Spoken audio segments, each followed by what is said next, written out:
अस्सलाम वालेकुम नाज़रीन, मैं हूं आपका होस्ट मंजूर अहमद भट्टी। आप देख रहे हैं प्रोग्राम आइडिया लॉन्च। नाज़रीन, मलिक साहब के साथ आज दो एपिसोड, अब ये तीसरी एपिसोड है। इनकी जो कामयाबियों का जो जो उन्होंने फेस की प्रॉब्लम, उनका सिलसिला इनके साथ जारी है। तो पाकिस्तान में लास्ट एपिसोड के अंदर हमने जिक्र किया था कि ये इनका लास्ट प्रोजेक्ट जो बिन कासिम था, फिर उन्होंने बंद कर दिया और 47 ब्रांचेज रन की, बैंकर से बिजनेसमैन का तक का सफ़र, वो सारा आपके साथ हमने शेयर करने की कोशिश की है। तो उसके बाद ये फिर बिन कासिम को लेके जो है ना, अभी ये फिर क्लोज करके अपनी सारा पे बैक करके उन्होंने सारा बाय बैक करके सब वाले सेल करके भी ओवरसीज के चले गए। मलिक साहब, बहुत शुक्रिया। ये बताइएगा कि वहाँ फिर भागे क्यों आप पाकिस्तान से? अच्छा, पाकिस्तान, ये बड़ा अच्छा क्वेश्चन है आपका। मुझे ना 2017 से एहसास हुआ कि जब 2016 में इसहाक डार साहब ने टैक्सेस लगाए और 2017 में 10 मार्च को मियां नवाज शरीफ साहब ने एक तकरीर की जिसमें उन्होंने कहा कि लोकल जो ग्वादर का जो ज़िम्मेदार है उसको अब ज़मीनों के पैसे कम मिले, हम उनको ज़्यादा पैसे दिलवाएंगे। हाँ, उसके ऊपर बड़ी खराब हुई थी, अच्छा, बिल्कुल। उसके बाद मार्केट ना एक दम स्लम्प आया, बिल्कुल। मार्केट डाउन हुई। अच्छा, उसके बाद हमने 2017-18 बड़ी प्रॉपर कोशिश की कि अगर किसी मार्केट संभलती है तो मेरी रीज़न ये बनी कि मैंने कहा कि यार इस पे अभी हमें अगर सिर्फ रियल स्टेट पे रिलाई करेंगे तो हम प्रॉपर एक्सेल नहीं कर सकेंगे, प्रॉपर सर्वाइव नहीं कर सकेंगे।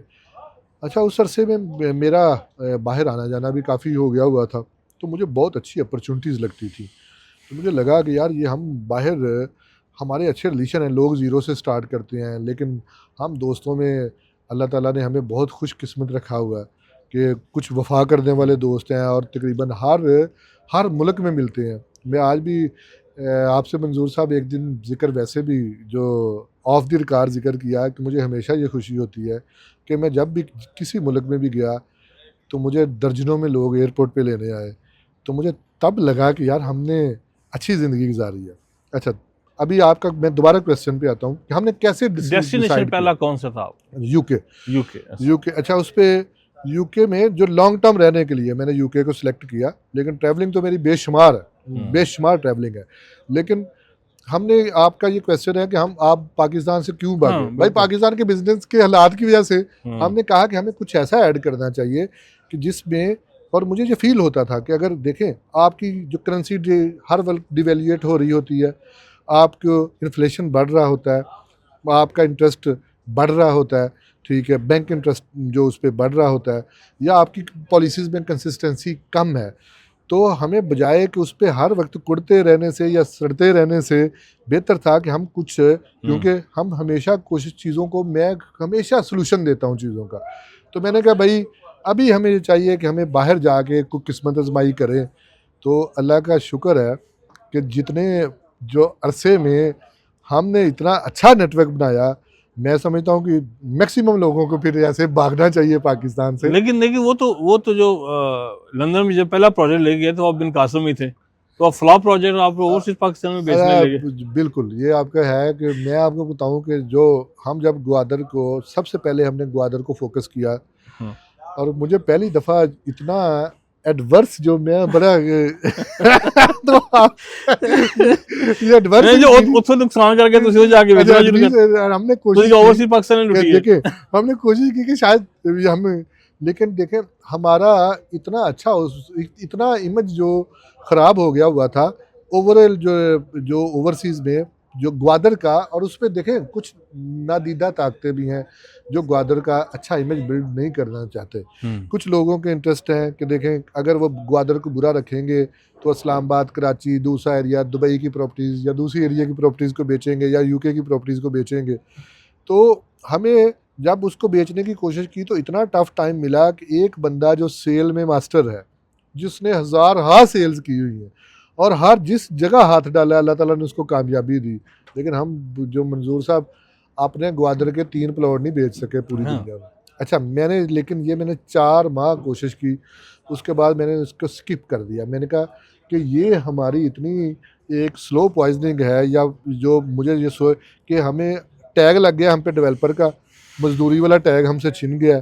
तो मैंने कहा मलिक साहब यही अच्छा है कि आप मजदूरी पे वापस आ जाएं, तो ये डेवलपर शेवलपर छोड़े। फिर मैंने बुला दिया 2019 के एंड पे, हमने इसको बुला दिया। फिर उसके बाद 20 में वैसे कोरोना आ गया, तो हमने एफर्ट शुरू की, हम ट्रेडिंग की तरफ निकल गए और मेरा पीपीज़ का बहुत अच्छा बिजनेस हमने किया, पर्सनल प्रोटेक्टिव इक्विपमेंट्स का, वो बहुत अच्छा रहा।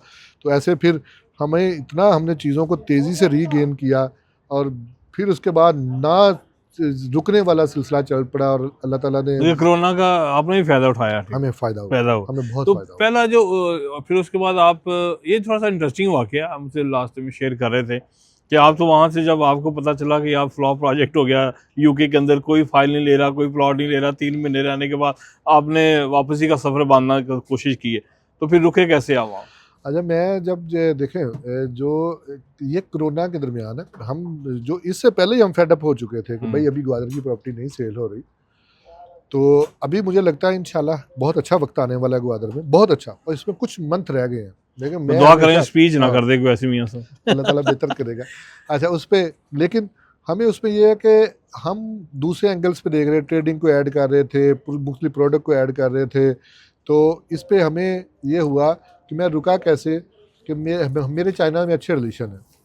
तो कोरोना आया, मुझे कॉल आई कि मलिक वेयर आर यू, मैं आई स्टक इन लंदन।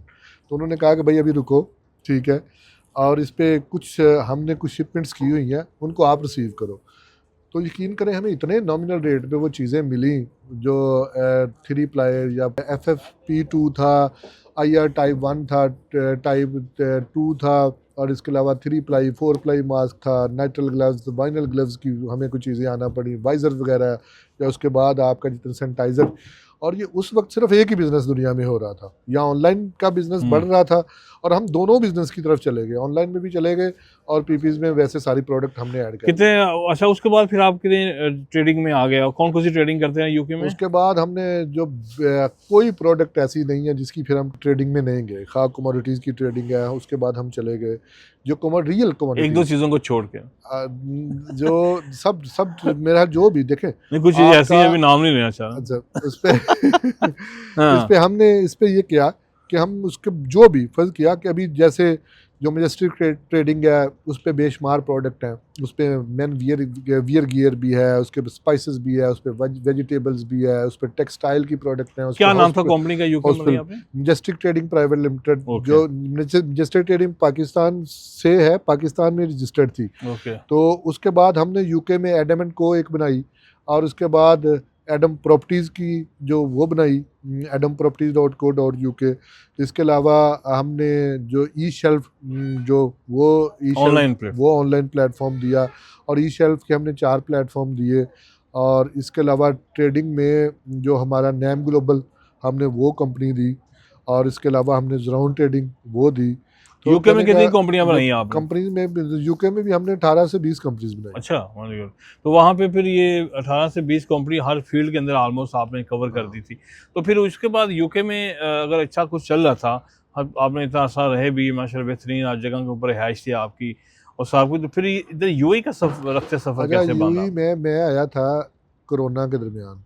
अच्छा। अच्छा, कोरोना में सिर्फ आपको पता है, सिर्फ यूएई ऐसी डेस्टिनेशन थी जो हमें नज़र आ रहा था कि इधर जो एक्टिविटी भी बहाल हो रही है, लॉकडाउन भी, लेकिन उधर बहुत, जो यूके में बहुत लंबी अरसे तक के लिए लॉकडाउन रहा। अच्छा, और बिजनेस बड़ा अच्छा मैनेज कर लिया था यूएई। बिजनेस एक्टिविटी रुकी थी। जब इधर आया मैं, तो मैंने 2021 मार्च में मैंने एक पहली इधर ट्रैवल एंड टूर की कंपनी बनाई। लोगों ने मुझे कहा कि भाई इधर इतना सारी दुनिया में टूरिज्म ख़त्म हो गया, आप क्यों ये ट्रैवल एंड टूर की कंपनी बना रहे हैं? आपको लग रहा था अब तो बढ़ेगा? मुझे लगा इतनी अर्सा दुनिया घरों में रही है, तो जब होगा ये बहुत अच्छा बिजनेस होगा। तो मैंने चिल्ड्रन ट्रैवल एंड टूर के नाम से एक कंपनी बनाई, और वो उसके बाद क्योंकि इसके उसी अरसे में थोड़े से अरसे ठहरे मैंने 3-4 कंपनी इधर रजिस्टर्ड की। अच्छा। जो इस पे चिल्ड्रन दिया, उसके बाद डिलीवरी का बहुत अच्छा यूके का पैसा हमने यहाँ शिफ्ट किया। फ्लाइंग विंग जो डिलीवरी सर्विस थी, वो हमने कंपनी रजिस्टर्ड की। ऐसा ही बड़ा विजन था, मतलब जितना मार्केट को नजर रखते हुए, फ्यूचर का उसके बगैर ऑनलाइन डिलीवरी का काम बड़ी तेजी से बढ़ा। यहाँ बहुत सारी कंपनियों ने जहाँ पे तलबात होगी, नून होगी, और इतनी बड़ी तेज़ी से तरक्की की। ऐसे ही फैब्रिक्स में, फिर ऑनलाइन में हमने बहुत से प्लेटफॉर्म दिए, और उस अरसे में हमने ऑनलाइन लर्निंग के प्लेटफॉर्म भी ई रेवलेट के प्लेटफॉर्म के तहत 4 दिए। ई रेवलेट यूके में, यूएसए में, यूई में, और हमारा एक ई रेवलेट प्राइवेट लिमिटेड हमारी पाकिस्तान में भी कंपनी है। ओके, ये क्या करती है उसमें ये आपको ऑनलाइन लर्निंग, जैसे अमेज़न की लर्निंग है, कोर्सेज हैं वर्चुअल असिस्टेंट के, सोशल एफबीए मीडिया होलसेल के, अच्छा। जो डिजिटल मार्केटिंग के, रियल एस्टेट के शॉर्ट कोर्सेज हैं, ये कोर्सेज वगैरह वर्चुअल असिस्टेंट वगैरह के लिए वो हमने वो करवाए। अच्छा, लेकिन यूई की मार्केट में मुझे इतना अच्छा पोटेंशियल नज़र आया, इतना अच्छा, क्योंकि ये देखें, एक तो जो री एक्सपोर्ट का एक हब है, पूरी दुनिया से ये एक डंपिंग स्टेशन है या स्टेशन है, ट्रांजिट स्टेशन है कि पूरी दुनिया से एक्सपोर्ट होती है, और इसकी तकरीबन कोई $300 बिलियन की जो हाँ। इनकी अपनी जो एक्सपोर्ट्स हैं। ठीक, तो कहने का मकसद ये है कि हमने कहा कि यार ये स्टेशन तो हमें बहुत सूट करता है। फिर टाइम जोन बहुत फेवर में है कि आप यूके का 4 घंटे यूके आपसे पीछे है, और इसके बाद यूएसए यूके से 5 घंटे पीछे रहता है। और तो हब भी है ये पूरी और दुनिया इसके में, बाद अगर आप 200 सुबह से है तो ज़्यादा ऑस्ट्रेलिया नेशन आपसे 6 घंटे आगे है, तो आप इतनी अच्छी टाइम जोन आपको ये फेवर करती है कि बिजनेसमैन के लिए बहुत। फिर इसकी सिक्योरिटी के हवाले से लोग बहुत ज़्यादा, अगर आप, कुछ लोग हैं यूके तक नहीं पहुंच पाते, कुछ आप उनको कहेंगे आप हमें यूएसए में मिले, नहीं पहुंच पाएंगे, लेकिन दुबई ने इतनी इजी एक्सेस रखी हुई है, हर दुनिया का बिजनेसमैन और ये सिक्योर स्टेशन समझता है। आपका फैसला ठीक था, यानी कि ये इतना अच्छा फैसला रहा, इतना दुनिया अच्छा से फैसला नेटवर्किंग रहा। होगी। अच्छा, और ये कि शुरू में आप एक जो चीज़ लेके चले थे, जब दोबारा जाना पड़ेगा 2012 से, जो आपने नेटवर्क B2B नेटवर्क बनाया था, तो वो आपने सिलसिला जारी रखा, उसके ऊपर R&D जारी रखी, और उसने यूके में, दुबई में कितना सपोर्ट किया आपको, और इस वक्त क्या पोजीशन है उस B2B नेटवर्क की? अच्छा, ये जो देखें, जो हमने रियल स्टेट में हमारी सक्सेस थी, उसी की बुनियाद पे थी कि हमने एक चीज़ों को कंपाइल कर लिया। और मैं आज भी कहूँ, यकीन करें, जो शायद जो पब्लिक सेक्टर के अलावा इतनी अच्छी जो B2B नेटवर्क की डेटाबेस शायद सिर्फ हमारे पास हो, या बहुत कॉर्पोरेट लेवल पे कितना बहुत पैसा बड़ी लगाया था कंपनी। आपने इस पे? ऑलमोस्ट इस पे अगर मुझे टैक्स वाले ज़रूर पूछेंगे तो हमने इस पे बहुत पैसा खर्च किया। राइट। और अगर देखें, इस पे हमें हमेशा खुशी होती है कि जब भी लोग हमारा सिस्टम देखते हैं, वो ज़रूर कहते हैं कि ये वाकई वर्थ करता है। अभी तो आपने माशाल्लाह ये बहुत अहम चीज़ है, ये इतना बड़ा नेटवर्क, और इतने 60 कंट्रीज़ के अंदर, और पूरा इतना बड़ा जो डाटाबेस भी आपके पास है। तो लेकिन ये बड़ी अहम बात है, और क्योंकि टाइम हमारे पास कम है चूँकि, और हम नहीं चाहते कि थोड़ा सा लोग ज़्यादा उसमें चले जाएँ बोरियत में। खैर, इनके अगले एपिसोड के अंदर हम इनसे बात करेंगे। मंजूर अहमद भट्टी को इजाज़त दीजिए। अल्लाह हाफिज़।